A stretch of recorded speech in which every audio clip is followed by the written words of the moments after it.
And welcome friends to our YouTube educational channel maths the fun. आज हम लोग class 10 में जो पिछले दिनों पढ़ा था सम स्पेशल एंगल, उसके कुछ क्वेश्चन देखने जा रहे हैं। इसमें अगर पहले क्वेश्चन में से क्वेश्चन नंबर 4 देखा जाए, जो सिंप्लीफिकेशन है या इवेल्युएट के नाम से आएगा, सिंप्लीफाई की या इवेल्युएट या फाइंड द वैल्यू के नाम से आएगा। तो इसमें से अगर हम चौथा क्वेश्चन उठाते हैं तो चौथे क्वेश्चन में कहा जा रहा है sin 30 प्लस tan 45 डिग्री। क्या कहा जा रहा है? पहले का चौथा क्वेश्चन है, चौथे क्वेश्चन में कहा जा रहा है sin 30 plus tan 45 degree.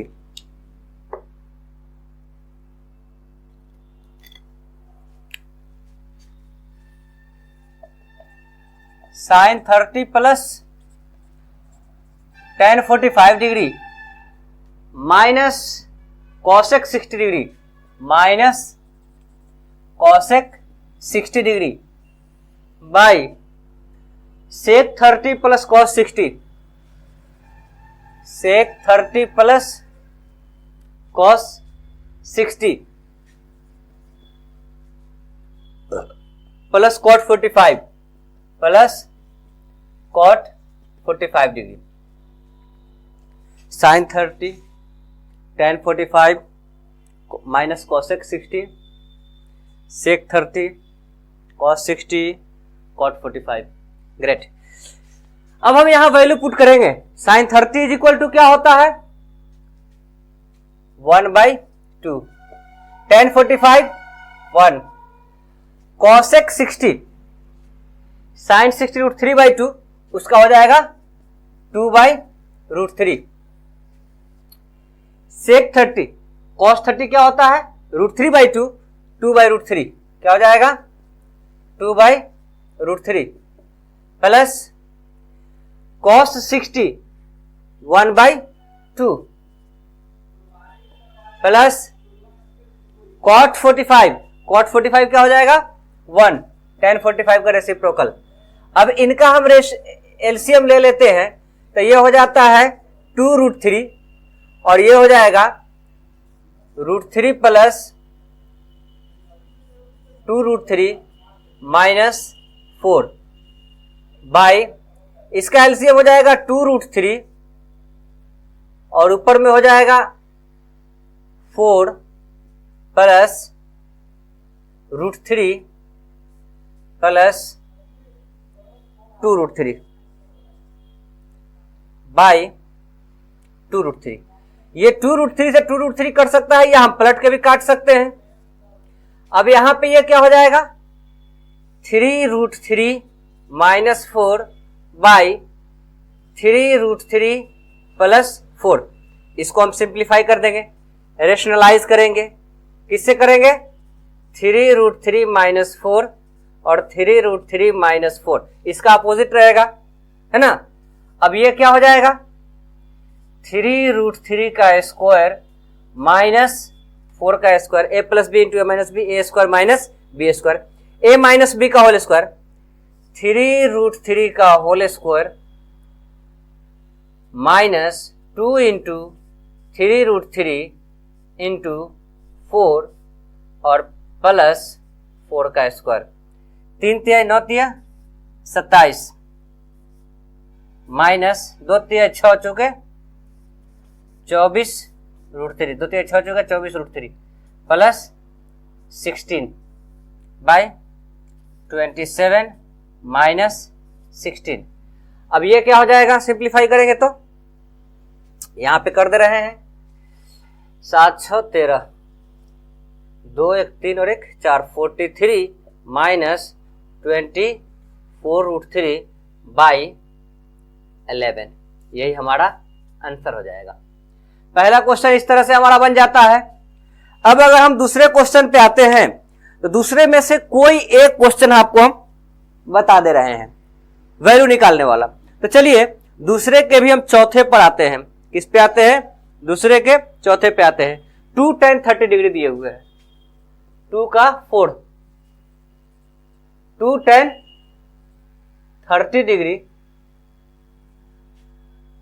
By 1 minus tan square 30 degree, 1 minus tan square 30 degree, 2 into tan 30 का वैल्यू होता है 1/√3 1 माइनस टेन स्क्वायर 30, 1/√3 का स्क्वायर, ये क्या हो जाएगा 2/√3, और ये हो जाएगा 1 माइनस 1/3, एलसीएम ले लेंगे तो ये क्या हो जाएगा 2/√3, और ये हो जाएगा 3 माइनस 1/3, यह कट के कितना आ जाएगा 2/√3 इंटू 3/2, ये कट जाएगा √3 से √3 मरतबे में। √3 किसका वैल्यू होता है, इनमें से ऑप्शन चेक करेंगे, है ना, तो tan 60 degree is equal to tan 60 degree, हमारा ऑप्शन क्या हो जाएगा सी।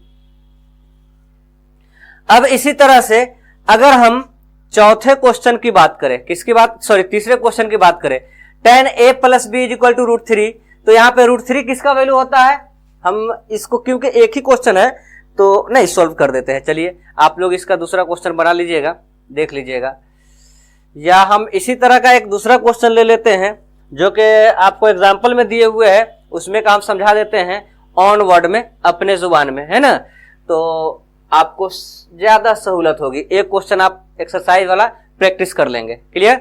Sign a minus B is equal to 1/2, sine a minus B is equal to 1/2। अब cos a plus B is equal to 1/2, फिर दिए हुए है cos a plus B is equal to 1/2, ये दोनों हमको मालूम करना है। इसमें ग्रेटर स्मॉलर को आप छोड़ दीजिए, है ना, सीधा हम यहां चेक करने आते हैं।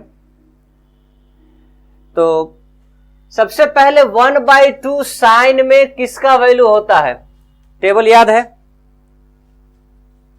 0, 1/4 का स्क्वायर रूट, हाँ साइन 30 डिग्री का होता है, किसका होता है, given sine a plus B is equal to 1/2, और हम लोग जानते हैं कि sine 30 degree is equal to 1/2 होता है, तो हम 1/2 के जगह पे क्या लिखेंगे, साइन 30 लिखेंगे। Sine a plus B is equal to sine 30 degree, sine से साइन कट जाएगा, a plus B is equal to 30 degree हो जाएगा। ये हमारा पहला क्वेश्चन है। a माइनस है जी, यहाँ पे क्या है, माइनस है, a माइनस बी कर देंगे, है ना, a minus B is equal to कितना हो जाएगा हमारा 30 डिग्री हो जाएगा। फिर दिए हुए cos a plus B, cos a plus B is equal to 1/2। ये बताओ साइन में 1/2, cos में 1/2 किसका वैल्यू होता है, तो साइन उठ करके यहां आता है cos 60 डिग्री के लिए, किसका होता है, cos 60 degree is equal to 1/2। Then यहां 1/2 के जगह पे क्या डालेंगे, cos 60 डालेंगे, है ना, cos a plus B is equal to यहां पे लिख देंगे cos 60 डिग्री। अब यहां cos से cos कट जाएगा, a plus B is equal to हो जाएगा 60 डिग्री, ये इक्वेशन 2 हो गया। a minus B is equal to 30 और a plus B is equal to 60, हम सीधा कर देंगे बाय एडिंग, क्योंकि एक प्लस है एक माइनस है तो b कैंसिल हो जाएगा, by adding 2a is equal to, या हम पूरा उतार देंगे, a plus B plus a minus B is equal to 60 plus 30, b से b कट जाएगा, 2a is equal to 90 degree, a is equal to 90/2 is equals to 45 degree. a का value कितना हो गया, 45 डिग्री हो गया। अब इस तरह से हम इन दोनों इक्वेशन में से कहीं भी वैल्यू डाल करके हम b आसानी से निकाल सकते हैं, है ना, by putting in equation 2, equation 2 में पुट करते हैं, a plus B is equals to 60 degree, 45 degree plus b is equal to 60 degree, b is equals to 60 minus 45, that is angle b is equals to 15 degree. Angle b कितना हो जाएगा, 15 degree हमारा आ जाएगा। ठीक है, अब इस तरह से हमारा ये भी पूरा कंप्लीट हो जाता है। अब अगर हम क्वेश्चन नंबर 4 में आते हैं, sine a plus B is equal to sine a plus sine B falls, ऐसा इसलिए होगा हम साइन 90 को चेक कर लेंगे, है ना। 60 प्लस 30 90 होता है। अब साइन 60 और साइन 30 को हम जोड़ के देखेंगे, क्या साइन 90 के बराबर आता है? नहीं आता है, इसलिए हम इसको फॉल्स लिख देंगे, चेक कर लेंगे। The value of sine theta increases as theta increase. Theta का वैल्यू 0 से 4 तक हमने लिया था साइन के लिए, मतलब थीटा का वैल्यू जैसे जैसे बढ़ता है वैसे वैसे साइन का वैल्यू बढ़ेगा। थीटा का वैल्यू जैसे जैसे बढ़ेगा कॉस का वैल्यू वैसे वैसे घटेगा, है ना। टेन का वैल्यू 0 से इनफाइनाइट तक जाता है। कहां से? 0 से इनफाइनाइट तक जाता है, मतलब बढ़ता है। और उसी के बरक्स कॉट का वैल्यू घटेगा। साइन का उल्टा हो जाएगा कॉसेक और कॉस का उल्टा हो जाएगा सेक। थीटा का वैल्यू बढ़ने पर कॉसेक का वैल्यू घटेगा, है ना। थीटा का वैल्यू बढ़ने पर सेक का वैल्यू बढ़ेगा, कॉट का वैल्यू घटेगा, टेन का वैल्यू बढ़ेगा। इस तरह से इसके हमारे सारे क्वेश्चन बन जाते हैं। कह रहा है cot A is not defined for angle A is equal to 0 degree. Angle A is equal to 0 degree के लिए कॉट ए डिफाइंड नहीं है। टेन का कॉट हमने चार्ट में बताया था, उससे चार्ट में देख लीजिएगा, इन्फिनिटी है तो यस कॉट ए 0 डिग्री के लिए नॉट डिफाइंड आता है। कॉसेक ए भी नॉट डिफाइंड आता है, टेन ए भी नॉट डिफाइंड आता है। और सेक कॉट 90 डिग्री के लिए, किसके लिए? टेन 90 डिग्री जो होता है नॉट डिफाइंड आता है और सेक 90 डिग्री भी नॉट डिफाइंड आता है।